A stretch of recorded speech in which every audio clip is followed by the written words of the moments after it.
نحمده ونستعينه ونستغفره ونعوذ بالله من شرور أنفسنا وسيئات أعمالنا من يهده الله فلا مضل له ومن يضلل فلا هادي له وأشهد أن لا إله إلا الله وحده لا شريك له وأشهد أن محمدا عبده ورسوله أما بعد அன்பிற்குரிய சகோதரர்களே, நபி ஸல்லல்லாஹு அலைஹி வஸல்லம் அவர்களுடைய பெயரிலே பரவி இருக்கக்கூடிய பொய்யான ஹதீதுகள், நம்பகமற்ற ஹதீதுகளை பற்றி தொடராக பேசி வருகின்றோம். ஏனென்றால்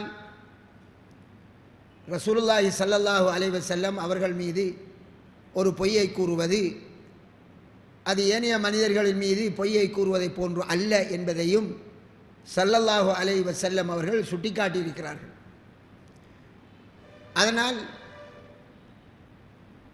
நன்மை செய்கிறோம் என்ற பெயரிலே இன்று மௌலவிமார்கள் நபி ஸல்லல்லாஹு அலைஹி வஸல்லம் அவர்கள் சொல்லாத விடயங்களை அதிகம் பேசி அவர்களுக்குரிய இடத்தை நரகலோகத்தில் எடுத்துக்கொள்கிறார்கள்.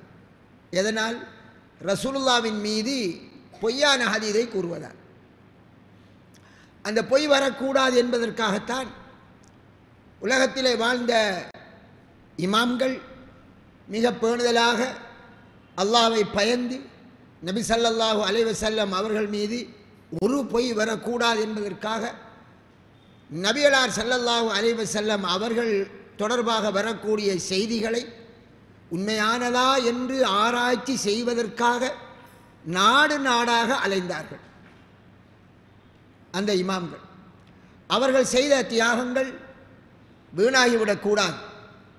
அவர்கள் செய்த தியாகங்களின் பெருமதி இந்த சமுதாயத்திலே உணரப்படாமல் இருப்பதால் நாம் உணர்த்த வேண்டிய தேவை இருக்கிறது.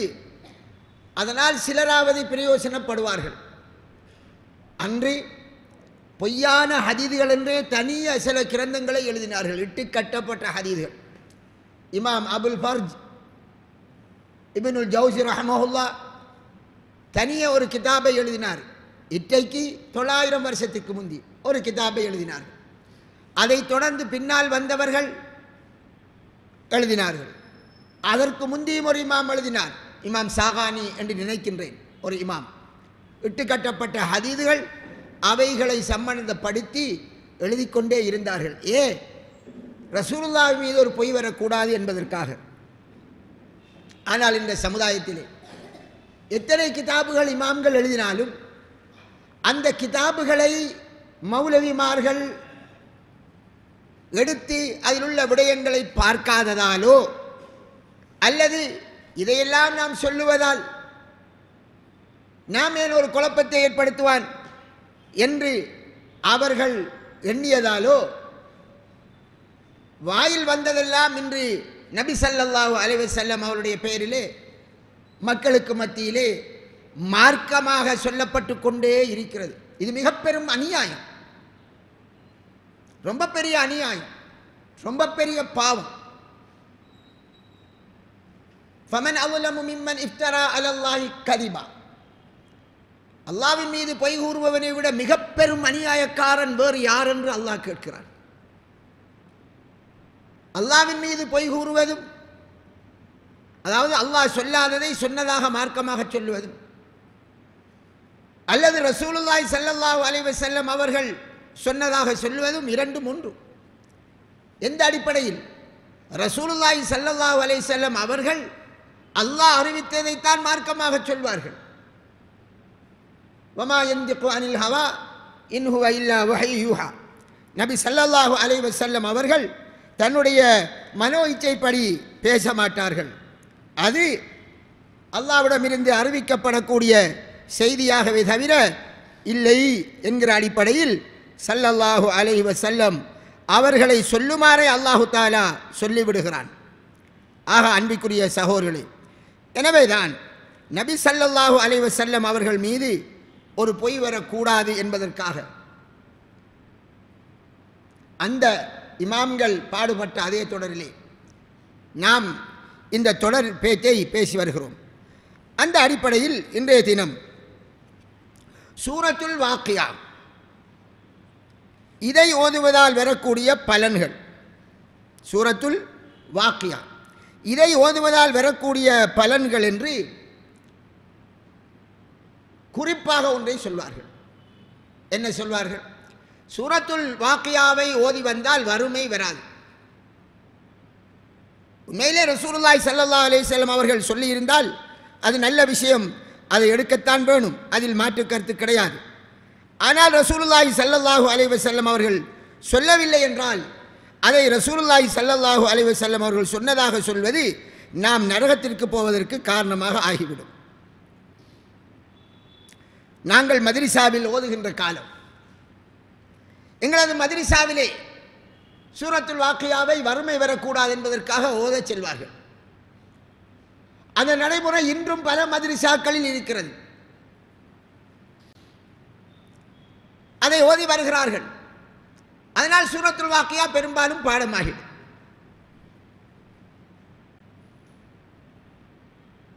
அதே மாதிரி எமது சமுதாயத்திலே சில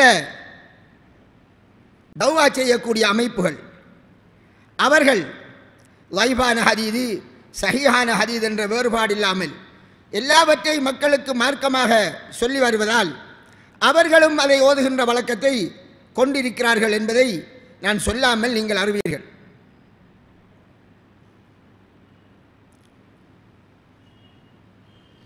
இதோ எனது கையில் இருக்கிறது தப்லீக் ஜமாத்தினருடைய ஃபலாயிலுல் அமால் புத்தகம், புது புத்தகம்.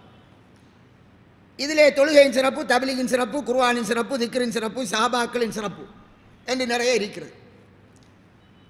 இது உருதில் இருக்கிறது. அதிகமாக உலகத்தில் அதிகமான நாடுகளில் ஒரு ஜமாத்தாக இருப்பதால் அவருடைய பாஷைகளில் மொழிபெயர்த்து வைத்திருக்கிறார்கள். இதை பள்ளி வாசல்களிலே ஓதுகிறார்கள், அவர்கள் வாசிக்கிறார்கள். நமக்கு தெரிந்த விடயம் இது. அவர்களின் மிக பிரதானமான ஏடு. இதுதான் அவர்களுக்கு வழிகாட்டுவது. சரிதானே? இந்த புத்தகத்திலும் அதை எழுதி வைத்து இருக்கிறார்கள், வாசிக்கிறார்கள். இப்போது என்னிடம் இருக்கிறது புதிய பதிப்பு 2018 9ஆம் மாதம்.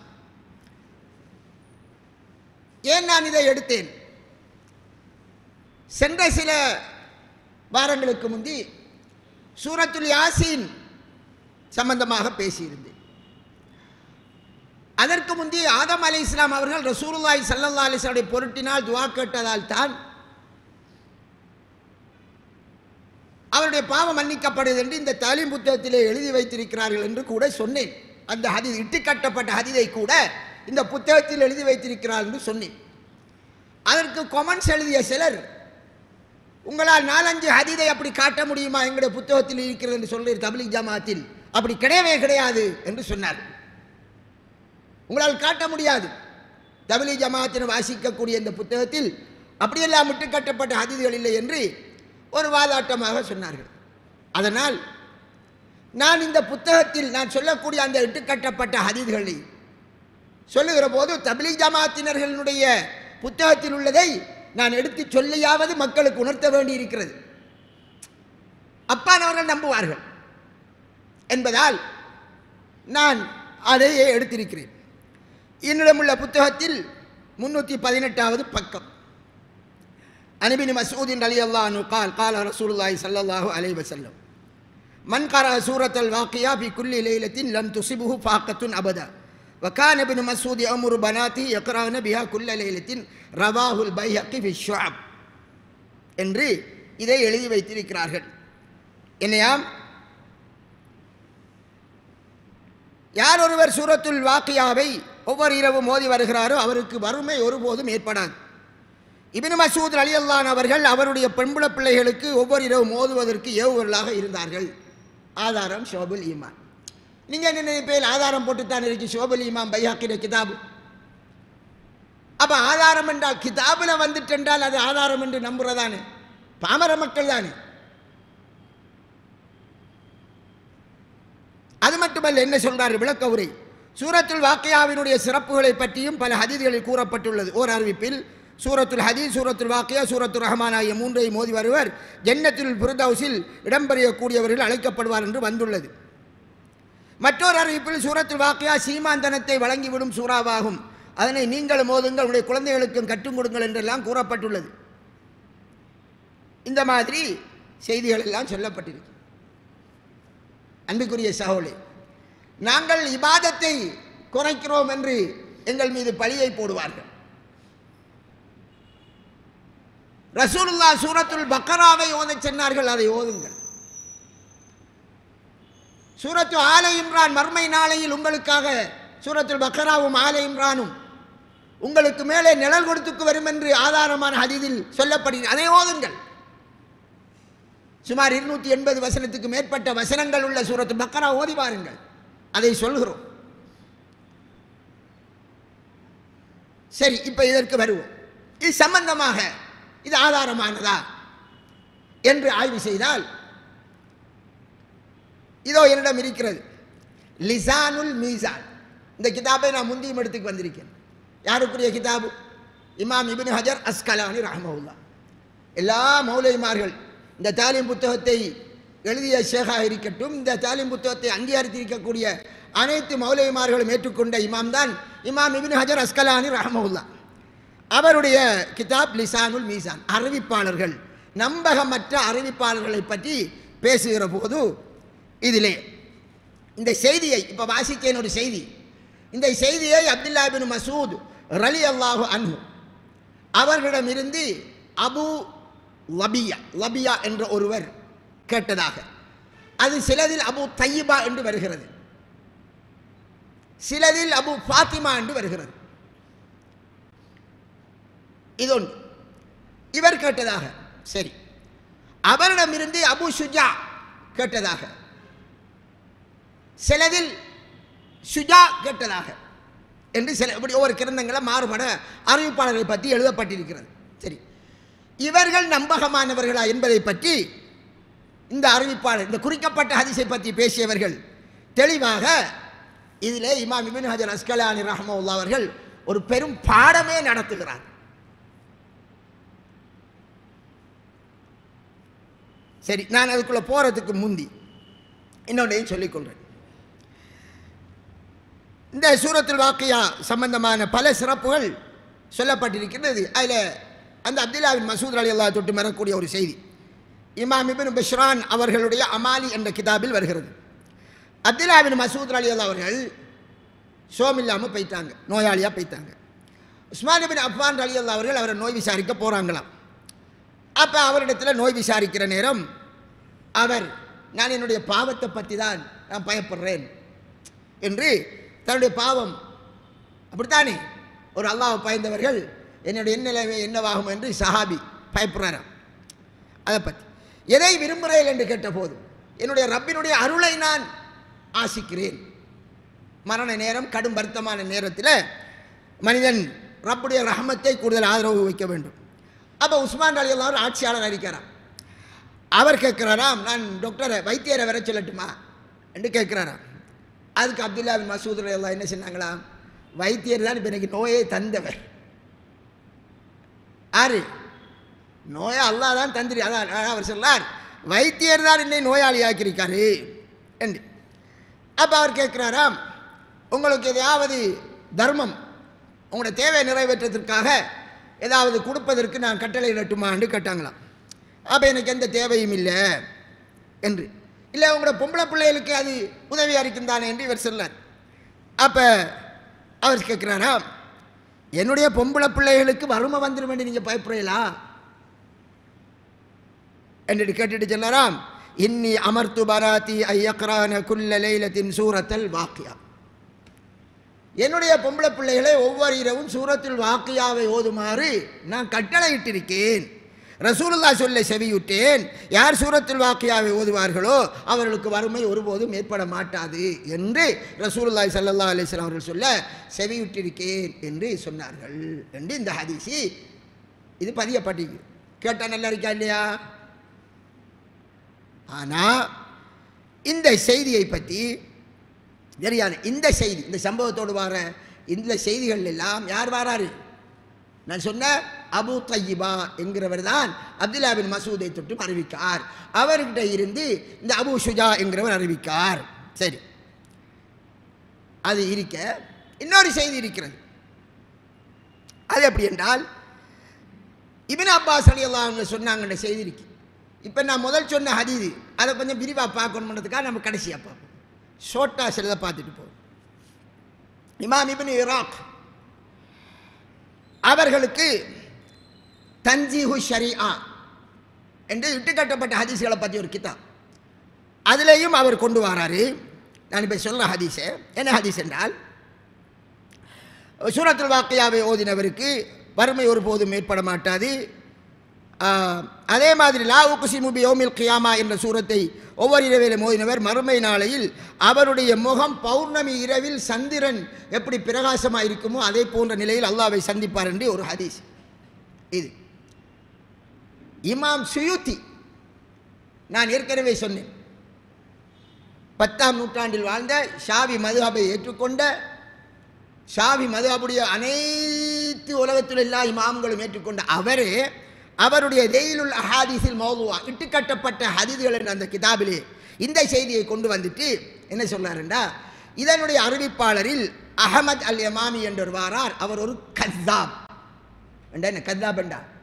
மிகப்பெரிய பொய்யன். சுயூத்தி இமாமே அவுட் ஆக்கி விட்டார். சரியா? இது ஒரு செய்தி.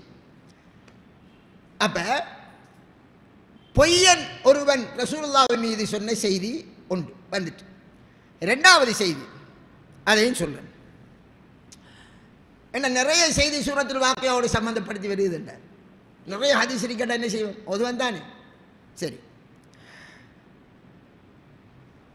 இன்னொரு செய்தி வருகிறது. யார் சூரத்துல் வாக்கியாவை ஓதி அதை கற்றுக்கொள்கிறாரோ அவர் மறதியாளர்களில் எழுதப்பட மாட்டார், அவரோ அவருடைய குடும்பத்தினரோ வறுமைப்படவே மாட்டார்கள். சரியா? இது அனஸ் ரலியல்லாஹு அன்ஹு அவர்கள் சொன்னதாக வரக்கூடிய செய்தி. இந்த செய்தியையும் இமாம் சுயூத்தி ரஹ்மத்துல்லாஹி அவர்கள் அவருடைய அந்த தெய்லுல் அஹாதீஸில் மௌதுஆவிலே கொண்டு வந்து இதிலே வருகிறார். அப்துல் குத்தூஸ் இப்னு ஹபீப் என்றவர் வருகிறார். அவர் மத்ரூக்கானவர் என்றா நம்முடைய பாஷையில் சொன்னால் எடுத்து வீசப்பட்டவர், தூக்கி எறியப்பட்ட ஹதீஸ் கலை இமாம்கள் அவரை தூக்கி டஸ்ட்பினில் போட்டுருவார்கள் என்று அவர் குறிப்பிடுறாரு என்று. இமாம் புகாரி இமாமுடைய உஸ்தாத் இருக்கார் அப்துல்லா இப்னுல் முபாரக். அவருடைய புகாரி இமாமுடைய உஸ்தாத் அப்துல்லா முபாரக் ரஹ்மத்துல்லாஹ் இந்த அப்துல் குத்தூஸை பற்றி சொல்கிற போது பொய்யர் என்று சொல்லி சொல்வார். அவர் அறிவித்த செய்தி தான் மற்ற செய்தி. எந்த செய்தி? அனஸ் ரலியல்லாஹு அவங்க சொன்னாங்கன்னு வர அந்த செய்தி. அப்போ ரெண்டு செய்தி யாரால வருது? பொய்யரால் வந்துட்டு. சரி, மூணாவது செய்தி நாம் இப்போ இந்த புத்தகத்திலேருந்து வாய்ச்ச செய்தி, முன் சொன்ன செய்தி மாதிரியான ஒரு செய்தி. சரி, அந்த செய்தியை எடுத்து பார்த்தால் இந்த தன்ஜீஹுஷ் இது லிசானுல் மீசான் இதில் இந்த ஹதீஸை அறிவித்த இந்த அபு ஷுஜா என்பவரை பற்றி ஒரு எழுதுகிற போது என்ன எழுதுகிறார்? இமாம் ஸஹபி ரஹ்மத்துல்லாஹ் இவருக்கு முந்தைய மாபெரிய ஹதீஸ் கலை மேதாவி சொன்ன கூற்றையும் எழுதி, இவர் ஒரு அறியப்படாத நபர், யாரென்றே தெரியாத ஒருவர். அதுக்கு அரபியில் ஹதீஸ் கலையில் என்ன சொன்னார்கள்? மஜ்ஹூல். நம்மளோட பாஷை அட்ரஸ் இல்லாத, பேர் இருக்கு, ஆள் இல்லை. அப்படி கொண்ட ஒருவர் வாயிலாகத்தான் இந்த செய்தி வந்திருக்கி என்றதை இமாம் இப்னு ஹஜர் அஸ்கலானி ரஹ்மத்துல்லாஹ் அவர்கள், உங்களுடைய இமாம் எங்களுக்கும் இமாம், இந்த ஹதீஸ் கலையிலே உலகத்திலே ஹதீஸ் கலையை பேசக்கூடிய அனைவரும் ஏற்றுக்கொண்ட அந்த இமாமே சொல்றார். சரியே, இவர்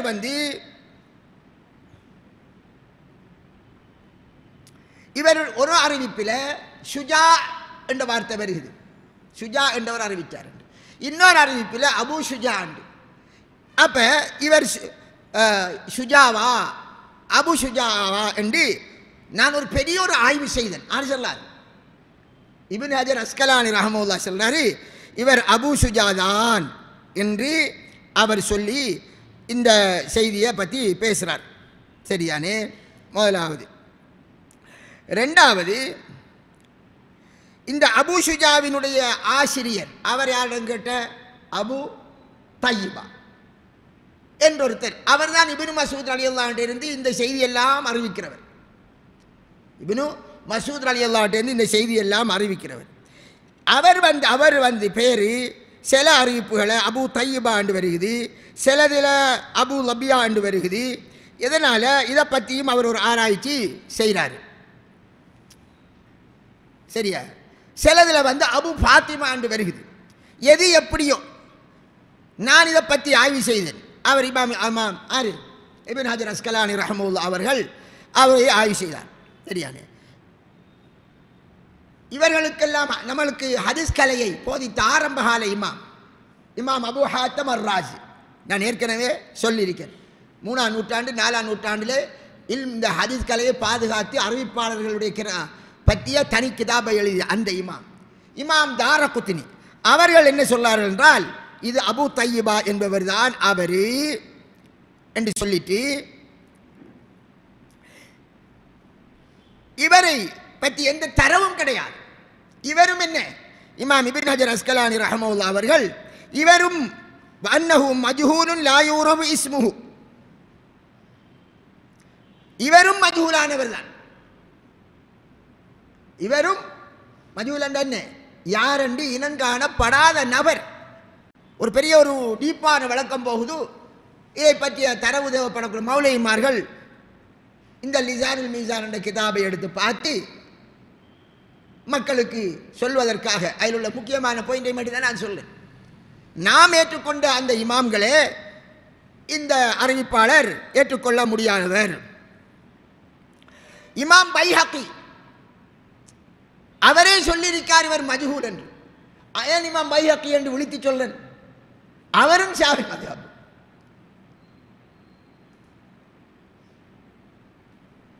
எனவேதான் அன்பிற்குரிய சகோதரர்களே, இந்த மாதிரி இந்த இமாம்களால் சொல்லப்பட்ட ஒரு அறிவிப்பாளர் தான் யாரு,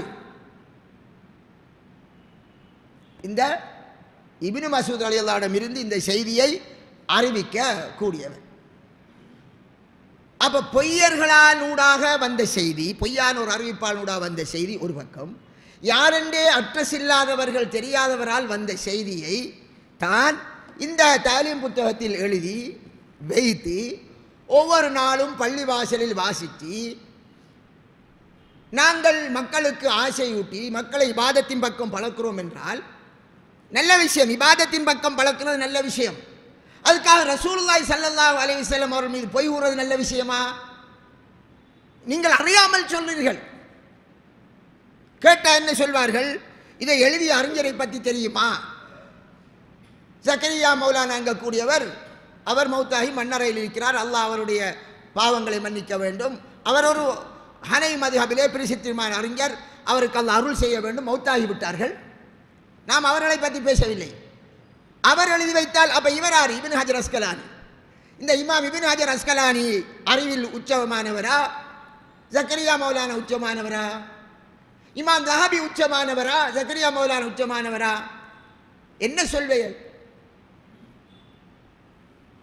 நமக்கு இவர்களை பற்றி பேசுறதல்ல தேவை. தெளிவாக அந்த இமாம்களே இது இட்டு கட்டப்பட்டது, ஆதாரம் இல்லாதது என்று சொல்லி இருக்கிற போது ஏன் நாம் அதற்கு பின் போக வேண்டும்? ஏதோ அவர்களுக்கு பட்டதை எழுதினார்கள். அல்லாஹ் தஆலா எங்களிடம் அவரை பற்றி கேட்க மாட்டான்.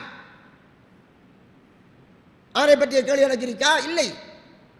எங்களுக்கு சமுதாயத்தில் இந்த முன்வந்த இமாம்கள் செய்த சேவைகள் எல்லாம் தூக்கி டஸ்ட்பின்ல போடப்படுகிறது.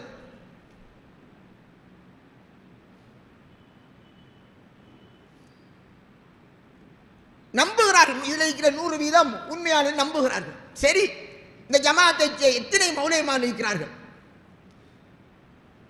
எங்கட மதரசாவிலே ஓதி தப்லீகுல் இஸ்லாம் ஓதி வெளியான எத்தனை தப்லீக் மௌலைமான் இருக்கிறார்கள்? நான் அறிந்த காலத்திலிருந்து முடியுமானவரை சொல்லி வருகிறேன். இந்த இலங்கையில் எவ்வளவு பேர் இருக்கிறீர்கள்? எவ்வளோ பேர் ஹதீஸ் கலை படித்து ஹதீஸ் கலை பற்றி அறிவு உங்களை இருக்கிறது? இது பொய்யான ஹதீஸி அல்லது இது நம்பகமற்றவர்கள் வாயிலா வந்தது என்று ஏன் ஒரு தரமும் நாம் சொல்லாமல் இருக்கிறோம்? எங்களை தடுத்தது என்ன? சொன்னால் எங்களை தூக்கி எறிந்திருவார்களா ஜமாத்தை விட்டும் என்பதா? அவர்கள் தூக்கி எறிந்தால் அல்லாஹ் தூக்கி எறிய மாட்டானே உண்மையை சொல்வதற்காக. இன்னல்லதீன யக்துமூன மா அன்ஸல்னா மினல் பய்யினாத்தி வல் ஹுதா, அல்லாஹ் தெளிவாகத்தான் சொல்வான்.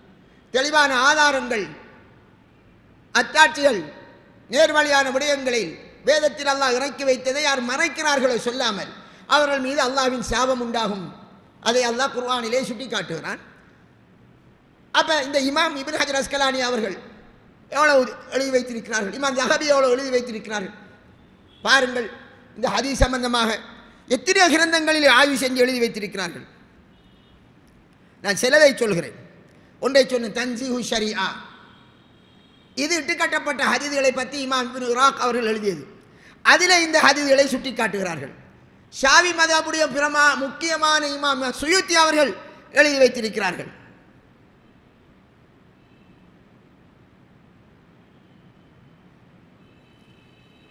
இமாம் அஹமது ரஹ்மஹுல்லா, இமாம் ஹல்லாலுக்குரிய அல் இலல், அஹமதுடைய ரஹ்மஹுல்லாவுடைய ரிவாயத்தில் அறிவிக்கக்கூடிய இமாம் ஹல்லால் அந்த கிதாபை சுருக்கினார் இமாம் இப்னு குதாமா. இமாம் அஹமது ரஹ்மஹுல்லா அவர்கள் என்ன சொன்னார் என்று அங்கே கூறுகிறார்கள். இந்த இப்னு மசூதை தொட்டு வரக்கூடிய மன்கரா சூரத்துல் வாக்கியா, இரவையில் யார் ஓதுறாரோ அவருக்கு வறுமை ஏற்படாது என்று செய்து ஹாதா ஹதீதுன் முன்கருன், இது ஒரு மறுக்கப்பட்ட செய்தி என்று யார் சொன்னார்?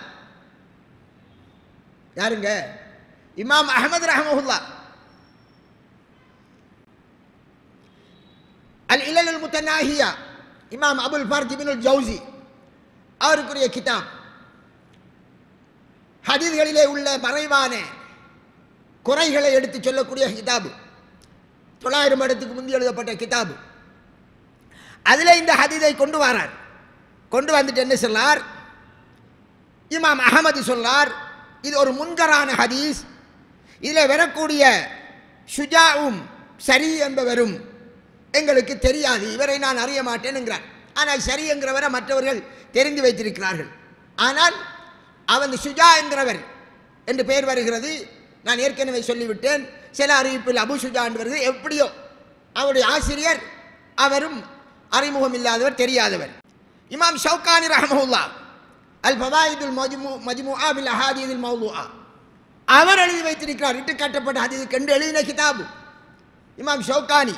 அவரும் இது சம்பந்தமாக இந்த ஹதீஸை கொண்டு வந்து அவருடைய கிதாபில் எழுதுகிறார். அன்புக்குரிய சகோதரி, இந்த மாதிரி அதிகமான கிரந்தங்கள் இமாம் இப்னு கத்தான் அல் ஃபாசி பயானுல் வஹம் வல் ஈஹாம், இதில் வரக்கூடிய அறிவிப்பாளர்களை பற்றி பேசுகிறார்கள்.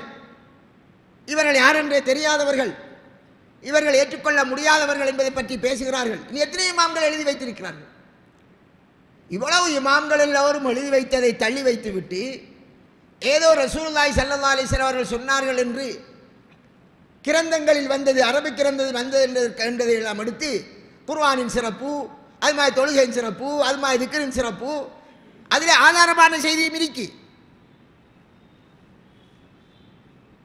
இப்போ பைபிள் இருக்கு, இப்போ இருக்கிற பைபிள் அதை எடுப்போம். அந்த பைபிள்ங்கிறது என்ன? முஸ்லிம்களின் நம்பிக்கைப்படி ஈசா அலைஹிஸ்ஸலாமுக்கு அல்லாஹ் இஞ்சில் வேதத்தை அனுப்பினான். அது உண்மையான இஞ்சில் வேதமா? இப்போ இருக்கிறது இல்லை. அல்லாஹ் சொன்ன விடயமும் அதில் இருக்கு. அந்த வேதத்தை படித்தவர்கள் வேதத்தின் பெயரால் நிறைய விடயங்களை இல்லாததை செருகி விட்டார்கள்.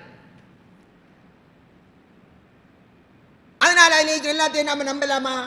சரியும் இருக்கு, பிழையும் இருக்கு. அதாவது உண்மையிலே அல்லாஹ் சொன்ன விடயமும் இருக்கு, மதகுருமார்கள் சேர்த்த விடயமும் இருக்கு. அதை ஒருவர் படித்து அதில் உள்ள விடயம் எல்லாத்தையும் நம்பி எடுக்கலாமா? இஸ்லாமிய நம்பிக்கை என்ன? எடுக்கல. அது இது ஒட்டுமொத்த உலகத்தில் உள்ள அனைத்து இமாம்களின் யோகபித்த கருத்து. எல்லாத்தையும் நம்பி எடுக்கலார். குர்ஆனுக்கு நேர்பட்டதை எடுக்கலாம். நான் கேட்கிறேன், இதில் 1-2 ஹதீஸ் பலவீனமானது வாரங்கிற வேற விடயம், நிறைய நூற்றுக்கணக்கான ஆதாரமற்ற செய்திகள் இருக்கிறது, பாமர மக்களுக்கு தெரியாது. சரி, மௌலைமார்களாவது இதை படித்து இந்த ஹதீஸு நம்பகமற்றது, இதை எடுக்கக்கூடாது, இந்த ஹதீஸு இட்டு கட்டப்பட்டது எடுக்கக்கூடாது என்று அதை வழங்கப்படுத்தி படித்து கொடுத்தால் அது ஓகே. ஆனால் என்ன நடக்கிறது? நேற்று ஒருத்தர் குடிச்சுக்கிறிப்பார், குடித்த மனுஷன், குடிக்கிற பாவமா இல்லையா? பாவம் தான். அவர் எப்படியோ குடி ஜமாத்தில் வைத்தார், போனோன்னா குடியை நிப்பாட்டிட்டார். சரி, அவர் இந்த புத்தகங்களை வாசித்தார். வாசித்தோன்னா அவருடைய மனசில் ஒரு ஆசை வருது, இல்லை இருக்கிற எல்லாத்தையும் நம்புகிறார், ஆதாரமற்றது ஆதாரம் எல்லாத்தையும் எடுக்கிறார். ரசூலுல்லாஹ் சொன்னதார்கள் என்று சொல்லி மக்களும் அடித்து பேசுகிறார். குடித்தது பாவம் என்று தெரியும், ஆனால் அவர் தௌபா செஞ்சிட்டார். ஆனால் இப்போ ரசூலுல்லாஹி ஸல்லல்லாஹு அலைஹி வஸல்லம் அவர்கள் சொல்லாத பல நூற்றுக்கணக்கான ஹதீஸ்களை அவர் பாடமிட்டு மக்களுக்கு மத்தியிலே சொல்லுவார். அது ரசூலுல்லாஹ் சொன்னான்னு நம்பி செய்கிறார். அப்ப ரசூலுல்லாஹ்வின் மீது பொய் என்று தெரியாமல் சொல்லுகிறார். அந்த பாவம் யாரை சாரும்? நான் ஆரம்பத்தில் பேசிய போது ஒரு விடயத்தை சொன்னேன். என்ன சொன்னேன்? நபிகளாருடைய பொருட்டால் துவா கேட்டதால ஆதம் நபி அலைஹிஸ்ஸலாத்து பாவம் மன்னிக்கப்பட்டது என்று திக்ரின் சிறப்பில் தாலீம் புத்தகத்திலே எழுதி வச்சிருக்காங்க. அது இட்டுக்கட்டப்பட்ட ஹதீஸு, இமாம்களில் இட்டுக்கட்டப்பட்டுன்னு சொல்லியும் அது பள்ளிவாசல் வாசிக்கப்படுது என்றொன்னே நம்ம மீது ஆத்திரமடைந்த சில தப்லீக் சகோதரர்கள் இருக்கலாம், கொமெண்ட்ஸ் போட்டார்கள் என்று சொன்னேன்.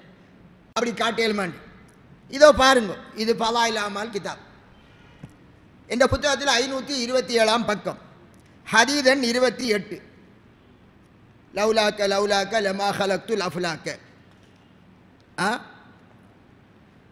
அழகாக இந்த செய்தி இங்கே எழுதப்பட்டிருக்கிறது. இது முழு பக்கத்தையும் வாசிக்கிறதுக்கு நேரம் போதாட்டியும் அந்த ஹதீஸில் குறிக்கப்பட்ட சப்ஜெக்டை மட்டும் வாசிக்கிறேன். இல்லை அரபுலையும் எழுதி தமிழையும் எழுதியிருக்கு. ஆதம் அலைஹிஸ்ஸலாம் அவர்கள் என்ன செய்ய, யா அல்லாஹ் முஹம்மது ஸல்லல்லாஹு அலைஹி வஸல்லம் அவர்களின் பொருட்டால் உன்னிடத்தில் மன்னிப்பை கேட்க விரும்புகிறேன் என்று துஆ கேட்டார்கள். முஹம்மது என்பவர் யார் என வஹி இறங்கியது. ஆதம் அலைஹிஸ்ஸலாம் அவர்கள், யா அல்லாஹ் நீ என்னை படைத்த பொழுது உன்னுடைய அரிசின் மீது லா இலாஹ இல்லல்லாஹ் முஹம்மது ரசூலுல்லாஹ் என்று எழுதப்பட்டதை கண்டேன். எனவே எவருடைய பெயரை உன்னுடைய பெயருடன் இணைத்து நீ எழுதியுள்ளையோ அந்த முஹம்மது ஸல்லல்லாஹு அலைஹி வஸல்லம் அவர்களை விட மகத்தான அந்தஸ்துடையவர் உன்னிடத்தில் யாரும் இருக்க முடியாது என்பதை விளங்கிக் கொண்டேன் என்று கூறினார்கள். அப்பொழுது அல்லாஹு தஆலா அவர் தாம் உம்முடைய சந்ததியிலிருந்து தோன்றுகின்ற இறுதியானவராவார், அவர்கள் இல்லை என்றால் உம்மை படைத்திருக்க மாட்டேன் என்று பதிலளித்தான். நூல் தபுரானி என்று மொழிபெயர்த்து இதுவும் ஒரு இட்டுக்கட்டப்பட்ட ஹதீஸ்.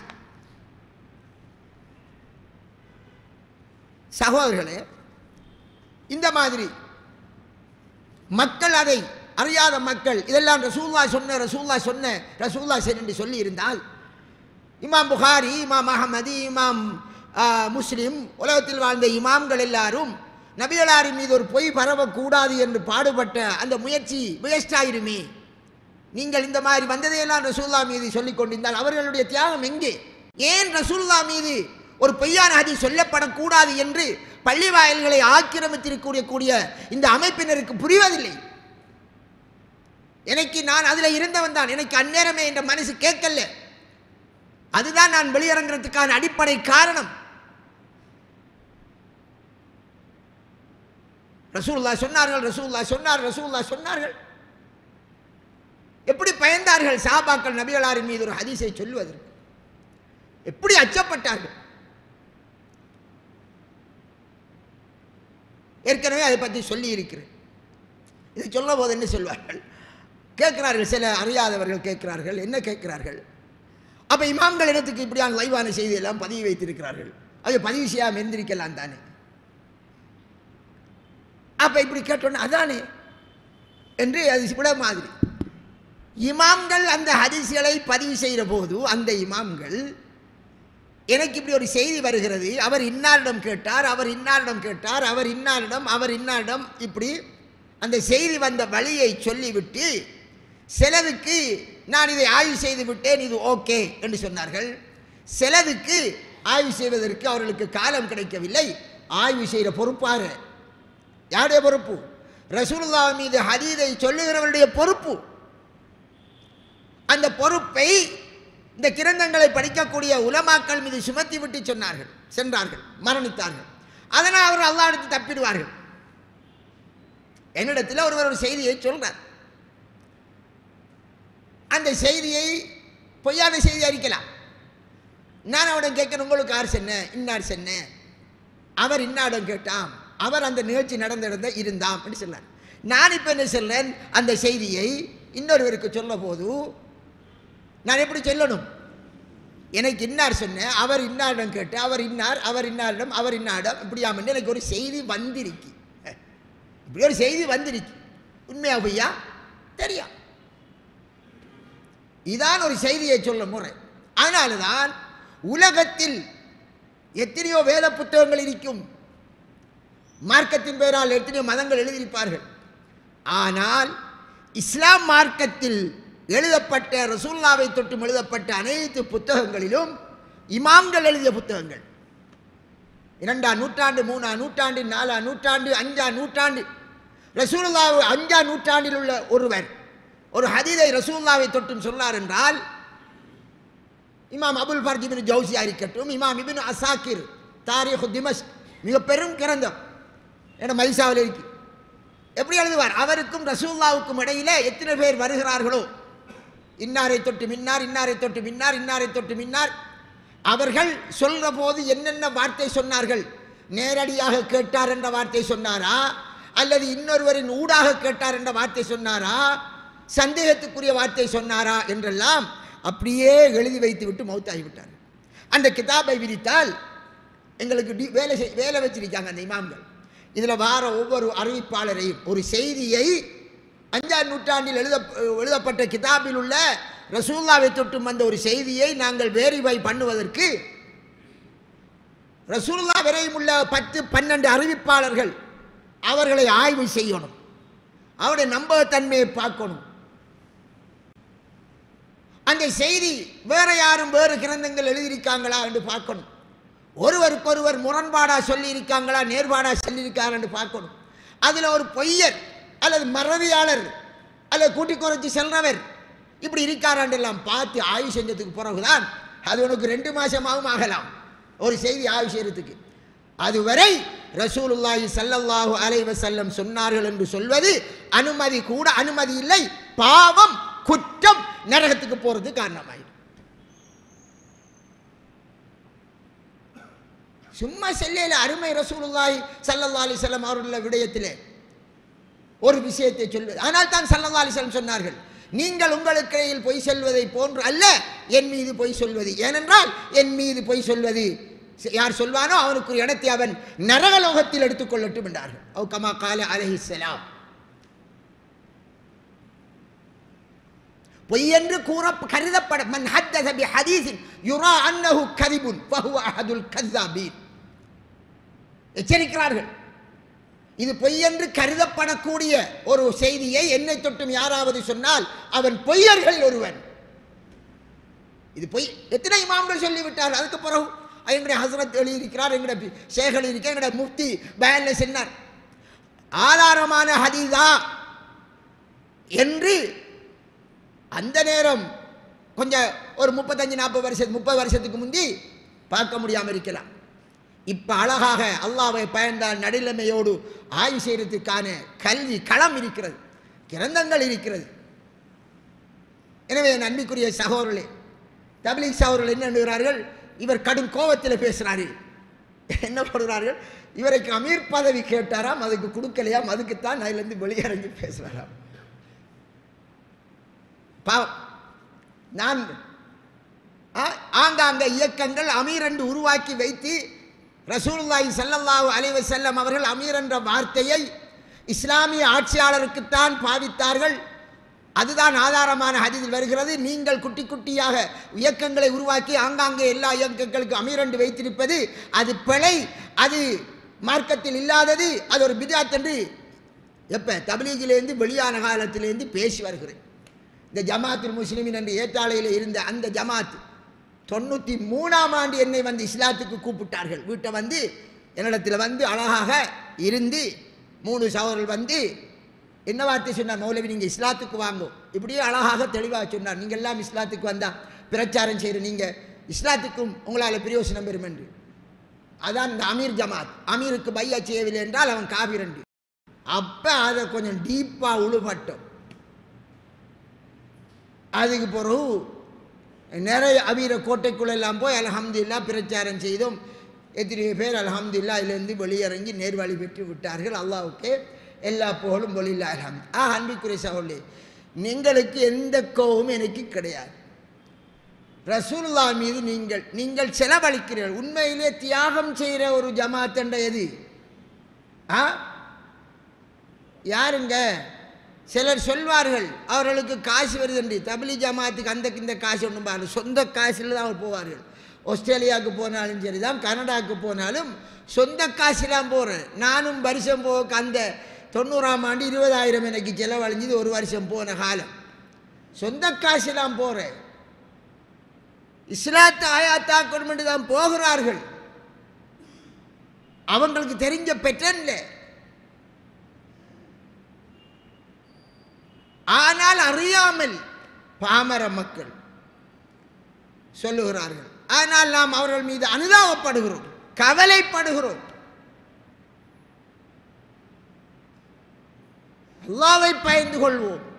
நாங்கள் ஒரு ஹதீஸ் என்ற பெயரிலே வந்தது எல்லாம் அந்த எவ்வளவு இருக்கு, நூற்றுக்கணக்கான செய்தியை இதை மட்டும் எடுத்தேன் நான் சொல்லிக்கே போவேன். நான் எனக்கு அந்த சில சகோதரர்கள் நம்முடைய பொய்யான ஹதீஸை பற்றி பேசும்போது கேட்டதால தான் இந்த புத்தகத்தை எடுத்து வச்சு செல்ல வேண்டிய. இன்ஷா அல்லாஹ் அப்பப்போ பேசும்போது அது இருந்தால் இல்லை சொல்லுவேன். நான் எடுக்கிற சப்ஜெக்ட். அதனால் அப்படி புரியாதீர்கள். உங்களோட ஆத்திரம் அல்ல, நீங்கள் நேர்வழி பெற வேண்டும். அறியாமல் உங்களுடைய வாய்களில் ரசூலுல்லாஹ் மீது பொய் வரக்கூடாது. படித்த மௌலைமார்களே, என் அன்பிற்குரிய இனிய சகோதரர்களே, மௌலவி சகோதரர்களே, பொய்யான ஹதீஸ்கள் நிரம்பி வடிகிறது கிருகிற பக்கமெல்லாம்.